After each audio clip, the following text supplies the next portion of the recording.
नमस्ते दोस्तों। आप सबका स्वागत है हमारे अपने YouTube चैनल क्रिटिकल एम्बुलेंस पर। दोस्तों, आज का जो टॉपिक है वह बहुत ज़्यादा इमरजेंसी है, लेकिन उसे अनदेखा किया जाता है या इमरजेंसी में लिया जाता नहीं। यहाँ पे एम्बुलेंस बुलाने का तो कोई सवाल ही आता नहीं। तो टॉपिक क्या है? तो टॉपिक है एनिमल बाइट या इंसेक्ट बाइट।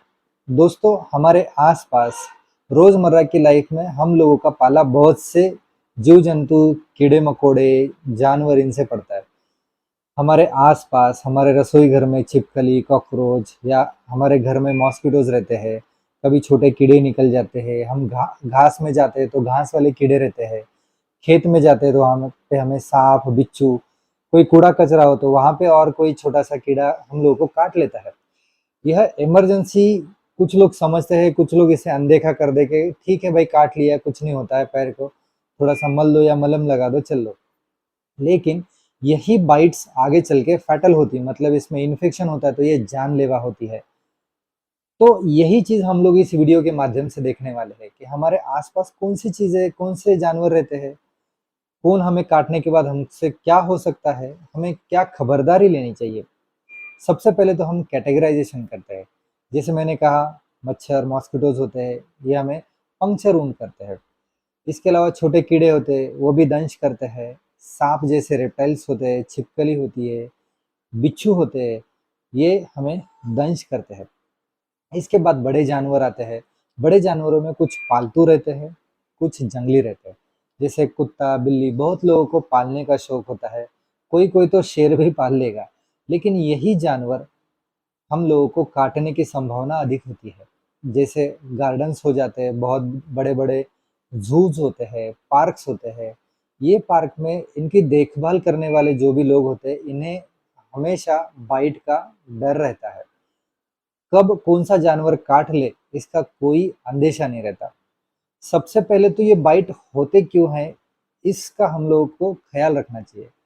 बाइट होने के लिए बहुत बार क्या होता है, जानवरों को हम प्रोवोक करते हैं, मतलब छोटे बच्चे वो चिढ़ाते हैं, लकड़ी से खेलेंगे या उनको कुछ पत्थर मार के फेंकेंगे। जैसे कुत्ता हो गया हो या बिल्ली हो गई हो या छोटा कीड़ा है, उसे हाथ से पकड़ने की छोटे बच्चे कोशिश करते हैं। सबसे ज्यादा बाइट्स हम लोग छोटे बच्चों में ही देखते हैं, बड़ों में इतने ज्यादा बाइट्स नहीं होते। हम कॉमन एग्जांपल देखते हैं कि कुत्ते ने काट लिया तो डॉग बाइट, या बिल्ली ने काट लिया। ये बाइट्स के भी टाइप्स रहते हैं। कभी कभी सादा खरोंच आ जाता है जिसे हम स्क्रैच कहते हैं, या लैसरेशन, या उस चीज को दबा के पूरा नोच लिया हो जिसमें हड्डी, मांसपेशी तक इंजुरी हो जाती है, जिसे डीप इंजुरीज कहते हैं। तो हम लोगों को सबसे पहले तो खबरदारी ज्यादा लेनी चाहिए। इसमें आज हम सबसे पहला बाइट देखते हैं, स्नेक बाइट, मतलब सांप काटने से क्या होता है। तो दोस्तों, सांप काटने से लगभग हर साल दुनिया में 5 से 10 लाख लोगों को इंजुरीज होती है, मतलब कि सांप ने काट लिया, ये इंसिडेंस होता है। ये मेडिको लीगल आता है क्योंकि इसके बहुत ज्यादा साइड इफेक्ट्स होते हैं।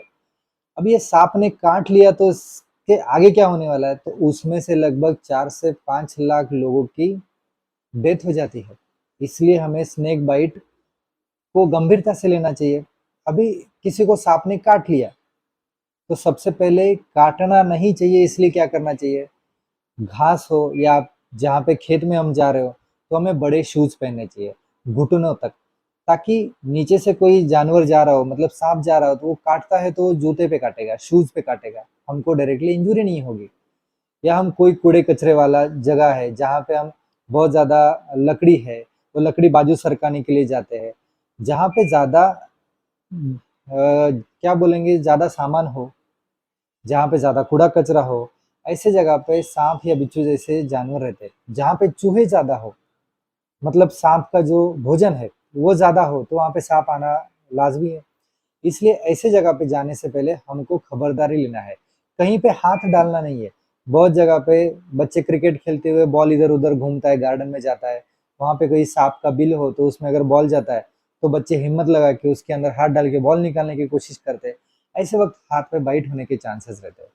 तो यह खबरदारी हम लोगों को लेना है। बड़े जूते पहनना है, कहीं पे हाथ डायरेक्टली डालना नहीं है, उससे पहले लकड़ी से हिला के देखना है वहां पे कुछ है या नहीं है, उसके बाद वो चीज पे हाथ लगा के उसे बाहर निकालना है। अब हमें अगर सांप ने काट लिया हमने खबरदारी लेने के बावजूद भी हमें सांप ने काट लिया। याद रखना है, सांप काटने के सबसे कॉमन जगह रहते हैं हाथ और पैर। अब ये सांप काटता है तो इससे क्या हो सकता है? सबसे पहले तो हम लोगों को याद रखना चाहिए कि 70% जो सांप की प्रजाति है, ये बिन विषारी है, जिसे नॉन पॉइजनस कहते हैं। सिर्फ 30% ऐसे जानवर है, प्रजाति है, जो विषारी है। और हमारे एरिया में कौन से प्रजाति रहते हैं, इसका थोड़ा सा नॉलेज हम लोगों को रहना चाहिए। जैसे हम लोग भारत महाराष्ट्र में देखते हैं, लगभग 80% तो सांप जो है वो बिन विषारी होते हैं, 15 से 20% विषारी होते हैं, जिसे पॉइजनस स्नेक कहते हैं। अब भी सांप ने अगर काट लिया तो हमें क्या करना चाहिए? सबसे पहले तो जहाँ पे काट लिया है वहां पे उसे पानी से धो लो, उस जगह को, उस हिस्से को इमोबिलाइज कर दो। मतलब मेरे हाथ में अगर काट लिया है तो मेरे हाथ को हिलाना नहीं है, बस ऐसे सीने से लगा के हमको डॉक्टर के पास तक जाना है। ऐसे हाथ हिलाना नहीं। पैर को काट लेता है तो किसी को बोलना है कि हम मेरे को उठा के लेके जाओ, वो पैर को हिलाना नहीं है, उससे चलते हुए घर जाना नहीं है, या गाड़ी चलाते हुए जाना नहीं है, या गाड़ी चला रहे हो तो आप पीछे बैठिए। मतलब हमें खबरदारी लेना है कि इमोबिलाइज करें। इमोबिलाइजेशन की वजह से जहाँ पे बाइट हुआ है, जहाँ पे सांप ने काटा है, उसका पॉइजन ज्यादा जगह पे सर्कुलेट नहीं होता। मतलब ब्लड में जाके हाथ हिलाते हो तो पूरे मांसपेशी से जाके पूरे शरीर में फैल जाता है, यह चीज नहीं होती। तो सबसे पहले हमको इमोबिलाइज करना है। ऐसा हो जाता है कि हम कहीं देहात में है या खेत में है, हमें सांप ने काट लिया है, दवाखाना, छोटा दवाखाना 30 किलोमीटर है और बड़ा दवाखाना 100 किलोमीटर है। तो सबसे पहले तो छोटे दवाखाने में जाना है, वहां जाके वो सब साफ करना है, इमोबिलाइजेशन करना है, और साथ में टिटानस का इंजेक्शन लेने के बाद आगे अगले अस्पताल में जाना है। वहां पे जाने के बाद 24 से 48 घंटा, बहुत बार डॉक्टर बोलते हैं कि आपको 24 घंटे तक या 48 घंटे तक शरीक होना पड़ेगा, एडमिट रहना पड़ेगा।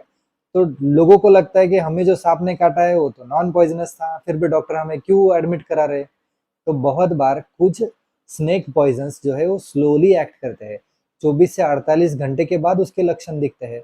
ऐसे वक्त हमें हड़बड़ाहट नहीं करनी है। मैंने कहा सीक्वेंस सिनारियो है, सबसे पहले तो प्रिकॉशन लो। प्रिकॉशन लेने के बावजूद हमें सांप काटता है तो सबसे पहले हिस्से को इमोबिलाइज करो, हाथ पे काटता है तो हाथ इमोबिलाइज करो। दूसरा, डॉक्टर के पास जाना है। यहाँ पे सबसे बड़ी गलती हम लोग क्या करते हैं, किसी ने कहा है या कोई पढ़ के बोलता है कि उंगली को काट लिया तो इसको एकदम टाइट बांध दो। लेकिन दोस्तों, अगर हम इसे टाइट बांधते हैं तो हमें उंगली काटने की जरूरत पड़ सकती है, क्योंकि ये गैंग्रीन हो जाता है। या यहाँ पे सांप ने काट लिया तो इधर से बांध दो या इधर से बांध दो। तो ऐसा कहीं पे भी टाइट बैंडेज नहीं करना है, हमें क्या करना है, सिर्फ इमोबिलाइज करना है। कोई कहता है, जैसे कोई मूवी में बताता है, सांप अगर काट लेता है तो चूस के वो खून फेंकना चाहिए। ऐसी गलती बिल्कुल नहीं करनी चाहिए दोस्तों। हमारे मुंह में से पॉइजन बहुत जल्दी स्प्रेड होता है, तो ऐसा चूसना वगैरह ये सब गलत चीज है, ऐसा बिल्कुल भी नहीं करना चाहिए। दूसरी चीज, कुछ लोग कहते हैं कि वहां पे काटो, काटने से वो इन्फेक्शन, वो जो पॉइजन वो पूरा बाहर निकल जाएगा था। ऐसा भी करना नहीं है। उल्टा काटने से वो इन्फेक्शन ज्यादा फैलने की, वो ब्लड में जाने की संभावना अधिक हो जाती है। और जहाँ पे वो पॉइजन स्लोली फैलने वाला था वो बहुत जल्दी फैल जाता है, पेशेंट की कंडीशन और ज्यादा ये हो जाती है। और ब्लीडिंग की वजह से जो खून बह जाता है वो अलग बात है। ऊपर से हम काटने वाली चीज कौन सी है, उसके ऊपर क्या इन्फेक्शन, ये भी हमें पता नहीं होता। तो वह इन्फेक्शन भी खून में जाने के चांसेस होता है। मतलब पॉइजन, उसके बाद इन्फेक्शन, इन्फेक्शन के बाद वो ब्लड में डायरेक्टली जाने वाला इन्फेक्शन, होने वाला ब्लड लॉस, इससे रोगी की तबीयत या जिसे बाइट हुआ है उसकी तबीयत 2 गुना 3 गुना जल्दी खराब हो जाती है। तो दोस्तों, मैंने कहा है, सांप अगर काटता है तो काटने से पहले क्या खबरदारी लेनी चाहिए, काटने के बाद उस जगह को इमोबिलाइज करना चाहिए। उसके बाद हमें अस्पताल जाके अगर हो सके तो जख्म को धो लेना है। अगर छोटा दवाखाना है तो एक टीटी का इंजेक्शन लगवा लीजिए, थोड़ा सा ड्रेसिंग करवा लीजिए, फर्स्ट एड करवा लीजिए, और उसके बाद बड़े अस्पताल में जाइए। वहाँ पे जाने के बाद अगर डॉक्टर्स कहते हैं कि 24 से 48 घंटा ऑब्जर्वेशन लगेगा, जैसे मैंने कहा कुछ पॉइजन स्लोली एक्ट करते हैं, इसलिए 24 से 48 घंटे तक रुको, भले ही आप जनरल वार्ड या रूम में रुको। उसके बाद मैंने कहा है और क्या करना नहीं है, तो टॉर्निकेट या टाइट चीज बांधना नहीं है बाइट के ऊपर। दूसरा, उसे चीरा मारना नहीं है। तीसरा, वो खून चूसने का जो मूवी में बताते हैं ऐसा कुछ करना नहीं है। स्नेक बाइट होता है तो ये बेसिक स्टेप कीजिए।